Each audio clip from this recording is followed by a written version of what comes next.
রহমতুল্লাহি ওয়া বারাকাতুহু। সালামের উত্তরটা তো কমসে কম ঘুরাই দিবেন। কিবা দুশ্মনী আছে নি? কেমন লাগে? হ্যাঁ, দুশ্মনী আছে সকালে ওইটা ধরবেন যে তোর লগে আমার লগে দুশ্মনী আছে। সালামের উত্তরটা দিবেন ইনশাআল্লাহ সবাই। আসসালামু আলাইকুম। আলহামদুলিল্লাহি ওয়া কাফা ওয়া সালামুন আলা ইবাদিহিল্লাযীনা ইসতাফা, আম্মা বা'দ। فقد قال الله تبارك وتعالى في كلامه المجيد والفرقان الحميد: أعوذ بالله من الشيطان الرجيم. بسم الله الرحمن الرحيم. يا أيها الذين آمنوا قوا أنفسكم وأهليكم نارا إلى آخر آية. وقال النبي صلى الله عليه وسلم: لم تر للمتحابين مثل النكاح، أو كما قال عليه الصلاة والسلام. অতি সম্মানীয় আজকের এই বিশাল মাহফিলের সুনামধন্য সভাপতি সাহাব, মঞ্চে উপবিষ্ট উলামায়ে হযরত, বুজুর্গানে দ্বীন, সম্মুখে বসে থাকা বাবার বয়সের, দাদার বয়সের মুরব্বিয়ানে কিরাম ও যুবক বন্ধুগণ, পর্দার আড়ালে বসে থাকা আমার সম্মানিত মা ভগ্নীগণ, আমরা সর্বপ্রথম আল্লাহ রাব্বুল আলামিনের শুকরিয়া আদায় করি, বলি আলহামদুলিল্লাহ। একবার হুজুর পাক সাল্লাল্লাহু আলাইহি ওয়াসাল্লামের উপরে দরুদ পড়ে নেই, সাল্লাল্লাহু আলাইহি ওয়াসাল্লাম। ভাই মুহতারাম, দোস্ত, বুজুর্গ, আলোচনা কি করব? আলোচনা তো করব বক্তারা, তাই না? নাই, আলোচনা তো বক্তারা করব। আমার অল্প সময় দিছে, অল্প সময়ের মধ্যে আমি কোরআন ও হাদিস থেকে দুই চারটি কথা আপনাদের সম্মুখে তুলে ধরব। ইনশাল্লাহ আমরা সকলে কি করব? তার উপরে আমল করব। ইনশাল্লাহ আমল করবেন তো? করবেন তো? কারা কারা আমল করবেন? হাত তুলে দেখান আল্লাহকে।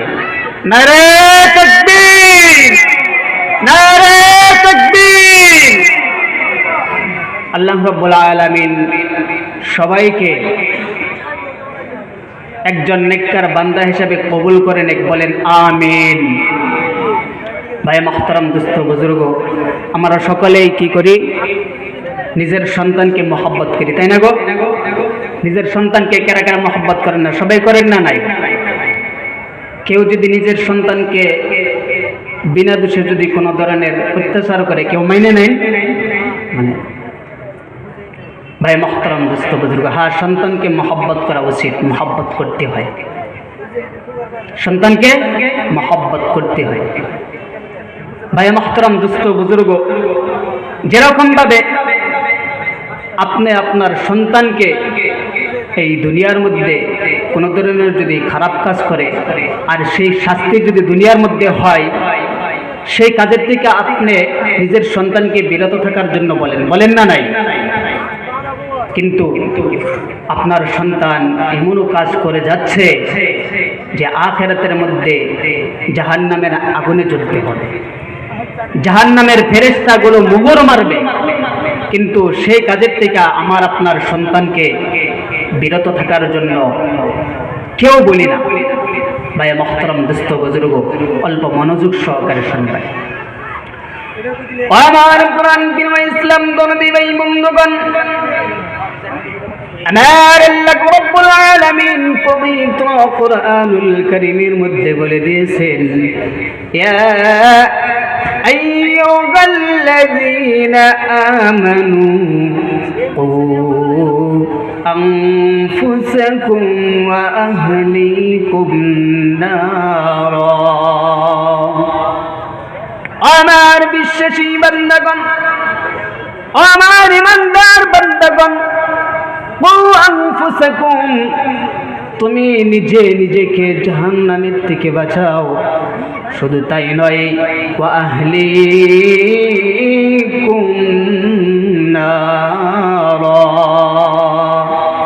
এবং কি তোমার পরিবার পরিজন, তোমার আহলে আয়াল, তোমার স্বামী, তোমার স্ত্রী এবং তোমার বিবি বাচ্চা, তোমার পরিবার বর্গকেও তুমি সেই জাহান্নামের আগুনের থেকে বাঁচাও। কোন জাহান্নামের থেকে? কোন জাহান্নামের আগুনের থেকে? আল্লাহ রাব্বুল আলামিন বলেন, ওয়াকুদুহান নাস ওয়াল হিজারা, যে জাহান্নামের আগুন মানুষ এবং পাথর হবে, সেই জাহান্নামের আগুনের থেকে তুমি নিজেকে এবং নিজের পরিবার বর্গকে তুমি সেই জাহান্নামের আগুনের থেকে বাঁচিয়ে নাও। যে জাহান্নামের চারপাশে এমন ফেরেশতা মহান রব্বুল আলামিন তিনাদেরকে সেই জাহান্নামের চতুর্পাশে দাঁড় করে রেখেছে, যারা নাকি কঠোর হবে, অতি কঠোর হবে, যাদের অন্তরে মায়া থাকবে না, কত হাউমাউ করে কাঁদতে থাকবে কিন্তু শুনবে না। আমার কোরআন প্রিয় ইসলাম দরদি ভাই বন্ধুগণ, কিন্তু আমরা সেই জাহান্নামের থেকে নিজেদের সন্তানকে বাঁচাতে পারি না। বলেন কথা ঠিক কিনা? আমার কোরআন প্রিয় ইসলাম দরদি ভাই বন্ধুগণ, আজকে কেন আমার আপনার সন্তান, কেন আমার আপনার কথা মানার জন্য প্রস্তুত হয় না? কেন আমার আপনার আদেশ মানে না? তার এক নম্বর কারণ আমি বলে দিচ্ছি। সেই সন্তানকে আপনার যে কথা আজকে আপনার সন্তান মানে না, তার এক নম্বর কারণ হয়েছে সেই সন্তানকে মানার যে আখলাক, সেই আখলাকটা আপনি নিজের সন্তানকে এখনো পর্যন্ত শেখান নাই। বলেন কথা ঠিক কিনা? হ্যাঁ, যদি শিখাতেন তাহলে নিশ্চয় আপনার সন্তান আপনার কথা মানত।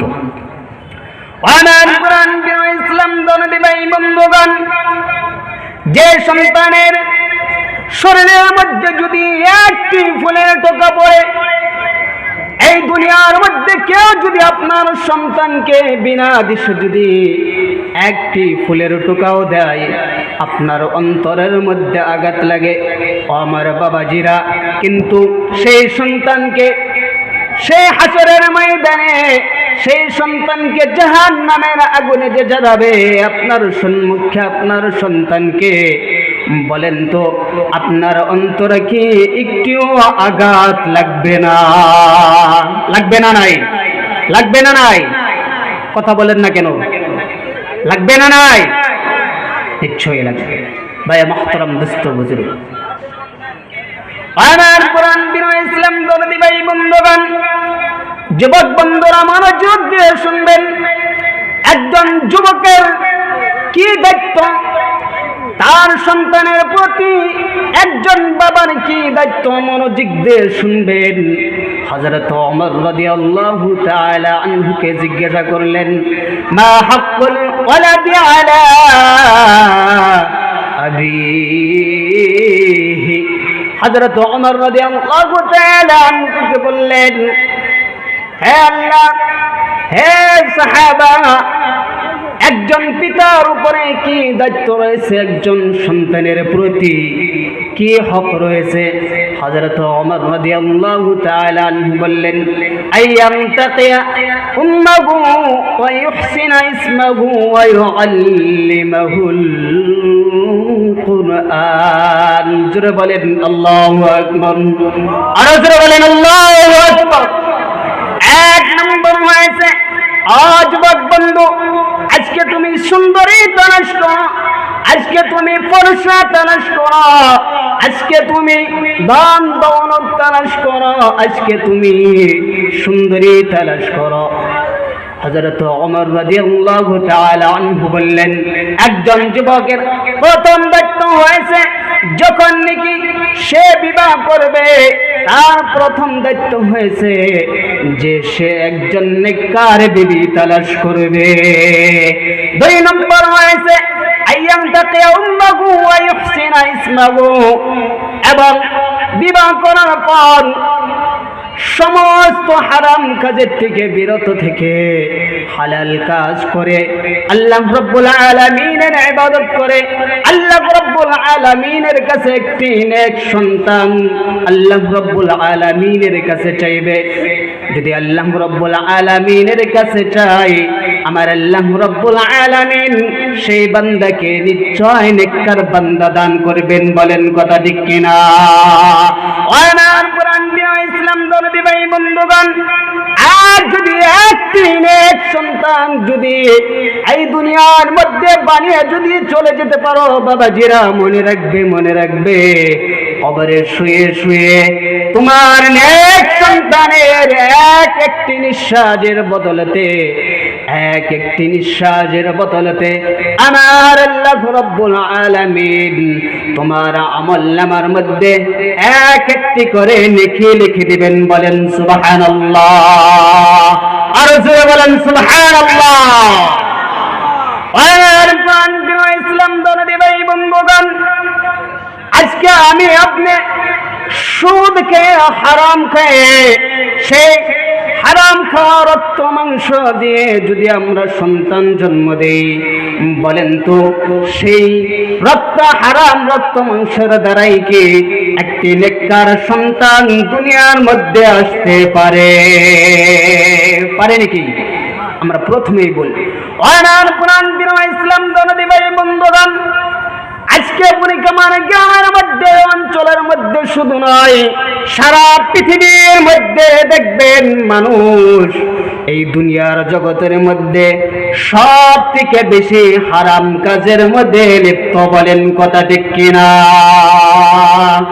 আজকে সুদ খাওয়া, আজকে ঘুষ খাওয়া, জুয়া খেলা, চিন্তা করে দেখেন সুদ খাওয়া হারাম খাওয়া আমাদের মাঝে আছে কিনা? আছে না নাই? আছে না নাই? বলেন ভাই মুহতারাম দোস্ত বুজুর্গ, আজকে সুদ আমাদের মাঝে, হারাম আমাদের মাঝে এরকম ভাবে প্রচালিত হচ্ছে, এরকম ভাবে আমরা হারাম কাজের মধ্যে লিপ্ত হয়ে গেছি যে হারাম কাজকে আমরা হালাল কাজের মতো করে করছি। ভাই মুহতারাম দোস্ত বুজুর্গ, আপনারা এরকম ভাবে বসলেন কেন? একটু এগিয়ে সুন্দর হয়ে বসেন। একজন মানুষ যদি দেখে কব যে এনে কয়েকজন এরকম কেন? অল্প অনুরোধ করে গেছে, আপনার অল্প আইগা হন, দেখতে অল্প সুন্দর দেওয়া যাইব, অল্প আইগা হন বাবাজির, অল্প আইগা হন, অনুরোধ করে কইছি। আর বেশি সময় না, আর অল্প সময় কুমার জামগা, কষ্ট পাইবেন না, মনে দুঃখ নিবেন না, অল্প সুন্দর হয়ে বোন, অল্প সুন্দর হয়ে বোন। ভাই মুহতারাম দোস্ত বুজুর্গ, সুদ খাওয়া আমাদের জন্য হালাল না হারাম? জুয়া খেলা হারাম, হারাম না নাই? একজনের পয়সা মাইরা খাওয়া কি হারাম? আর আমরা সেইগুলো করে আজকে আমরা জীবন যাপন করছি। তাহলে আমাদের দ্বারাই কিরকম ভাবে একজন নেক সন্তান দুনিয়ার মধ্যে আসতে পারে? আমার কোরআন ইসলাম দরদি ভাই বন্ধুগণ, আল্লাহ রাব্বুল আলামিন পবিত্র কুরআনুল কারীমের মধ্যে বলে দিয়েছেন, আল্লাযীনা ইয়াকুলুনার রিবা লা ইয়াকুমুনা ইল্লা কামা ইয়াকুমুল্লাযী ইয়াতাখাব্বাতুহুশ শাইতানু মিনাল মাস। যে নাকি সুদ খায়, যে নাকি ঘুষ খায়, যে নাকি হারাম খায়, সুদ বলে বলছে খালি সুদই নয়, যে নাকি হারাম খায়, সুদ খায়, আমার আল্লাহ রাব্বুল আলামিন বলেন ওইগুলো মানুষ যে নাকি সুদ খায়, আল্লাযীনা ইয়াকুলুনা রিবা লা ইয়াকুমুনা ইল্লা কামা ইয়াকুমুল্লাযী ইয়াতাখাব্বাতুহুশ শাইতানু মিনাল মাস। কিয়ামতের ময়দানে, হাশরের ময়দানে সেই বান্দারা এরকম ভাবে কবরের থেকে উঠে দাঁড়াবে, যেরকম ভাবে একজন মানুষকে যদি দুনিয়াবি জিন্দেগির মধ্যে যদি ভূতে ধরে, যদি জিনে ধরে, যেরকম ভাবে পাগলের মতো আচরণ করে, হাশরের ময়দানে সেই সুদখোর আল্লাহর বান্দা সেই দুনিয়াবি জিন্দেগির মধ্যে একজন সুস্থ মানুষকে যেরকম ভাবে একটি জিন